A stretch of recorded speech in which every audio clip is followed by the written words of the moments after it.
மார்க்கோட்டம், Vadapalani, Nungambakkam high road, அங்கிருந்து எக்மோர் போற வழிகள் எல்லாம் இதற்காகவே சில மணித்துளிகள் நாங்கள் வந்து ஆட்டோல பயணித்தோம்.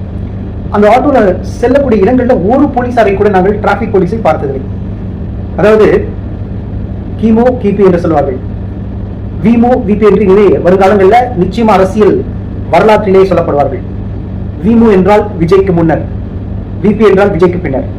இப்போ விஜய் முதல்வராக பதவியேற்ற விபி விஜய் வந்த பிறகு கடந்த 2 வாரங்களிலாக சென்னை புறநகர் பகுதி மற்றும் மெயின் ஏரியா எல்லாமே அழகாக துடைத்து வைத்தாற் போல ஒரு தூய்மையான ஒரு பகுதியாக காட்சியளிக்கிறது. நம்பர் 1, சென்னை மாநகராட்சி மிக அற்புதமாக அவருடைய பணியை சிறப்பாக செய்கிறார். இது வந்து கடந்த ஆட்சியில இந்த மாதிரி ஏதாவது நீங்க பாத்துருக்கீங்க? இல்லைங்களே, இதுவரை கடந்த ஆட்சி இல்லை. எனக்கு தெரிஞ்சு நான் பிறந்து வளர்ந்ததுலாம் சென்னையில தான்.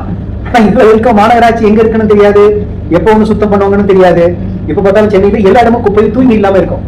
அது மட்டும் இல்லாம இந்த டிராபிக் ஃப்ளோ வந்து பாத்தீங்கன்னா இந்த கடந்த 2 வாரங்களாக உண்மையாகவே சொல்லுகிறேன், இதுல எந்த விதமான மிகைப்படுத்துதலும் கிடையாது.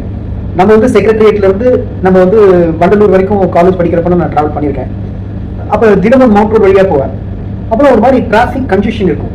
அதுதான் வந்து நம்ம இவருக்கு முன்னர் விமு விஜய்க்கு முன்னர் நமது முதல்வர் மாண்புமிகு முதல்வர் வந்து விபி விஜய் வந்த பிறகு இந்த மாற்றங்கள் தூய்மையாக காட்சியளிக்கின்றன. நீங்க வந்து சென்னையில வந்து பாருங்க, வடபழனி, நுங்கம்பாக்கம் ஹைரோடு மற்றும் அந்த எக்மோர் போற வழி, இது எல்லா இடத்துலையும் பாருங்க.